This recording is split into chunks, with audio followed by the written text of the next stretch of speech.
Hey, these are nunchucks. You've probably seen them in movies, anime, stuff like that. Um, Ninja Turtles, Bruce Lee, everybody, seen them somewhere. Pretty cool. You can make them spin around, do all kinds of flashy with them. They'll sting if they hit you. And you have to have pretty good hand-eye coordination to use them. But are they a good weapon for you to choose to train with? It depends on what you want to go for. If you want to enter tournaments where they have weapon displays, weapon katas, and stuff like that, then nunchucks are fine. But if you want something that's going to be realistic for self-defense, nunchucks will help you with your attributes. But you can't carry them down the street. At least you can't carry them down the street where I live. So it's something to think about.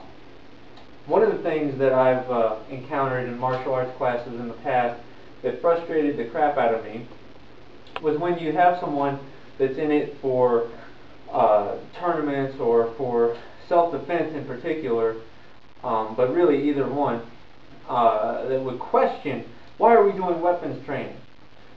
It builds attributes. It'll make you faster. It'll help you to develop good body mechanics, good coordination.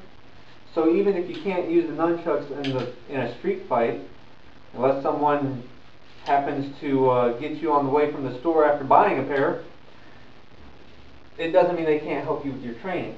But keeping that in mind, let's look at some other types of weapons that could or could not be optimal for training when it comes to self-defense. Well, here we have a katana. It's a trusty Japanese samurai sword. It's nice and long and sharp, and it can do some damage.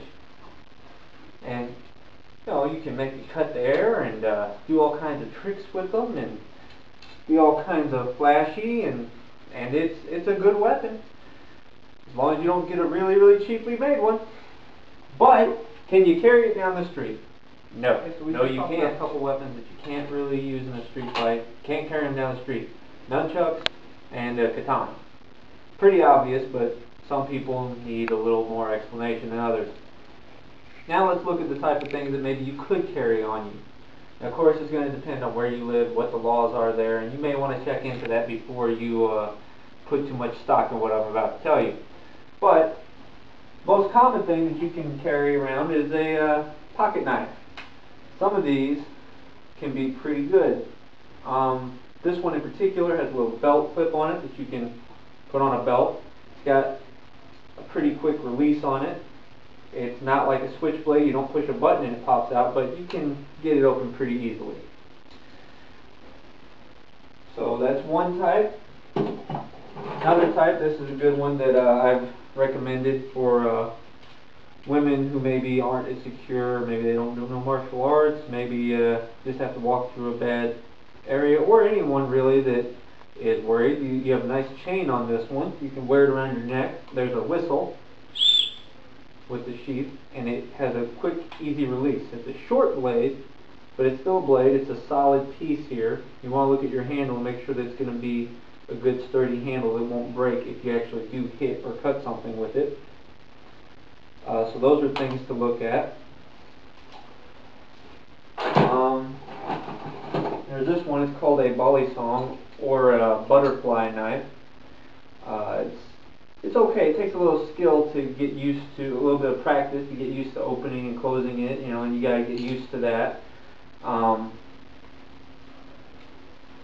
But whatever kind of knife, even if you have like a Swiss Army knife or something like that, if you have one that's like a slow release, you just want to make sure that if you're going to use a knife, first of all, you don't want to have to use a knife in a fight.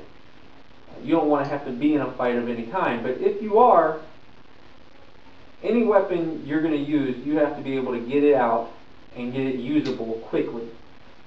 A knife is one of the things, a common pocket knife, it's one of the things that you're going to have the better chance of having on your person. So it's something that's good to train with.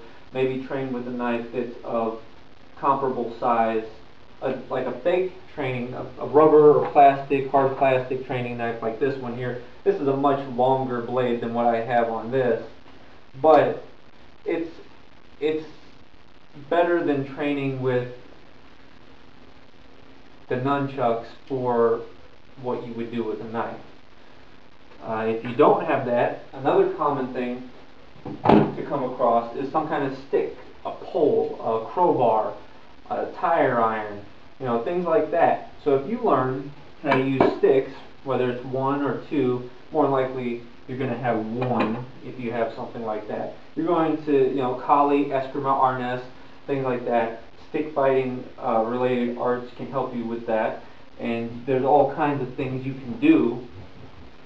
And it's another thing that when you do Kali or Eskrima or one of those and you start to do the double stick stuff, you have to learn both sides. You have to get that coordination down. And that will help your attributes for when you don't have anything in your hands. You'll be a little faster, a little more coordinated, and that's partly because of the stick training. It'll make you faster. It'll make you have to use both hands, have to use both feet, know where you're at. If you do it right and you have a good teacher, they're going to do that. Then there's the granddaddy of all weapons, and that is the staff. It's long, it's got a good reach. If you know how to use it, anything that's not a projectile-based weapon, like a gun or a dart or something like that, you're going to have the reach advantage. Even if the person you're fighting is 7 feet tall, you have a good chance with a 6-foot staff. You can't carry your staff down the street, granted, but say you find a broom, break off the handle, a snow shovel, a long pole, a tree branch, something, anything that is staff-like. There's all kinds of things all over the place that are long that you can use like a staff. So you learn how to use a staff, and you'll be able to use a lot of other types of things.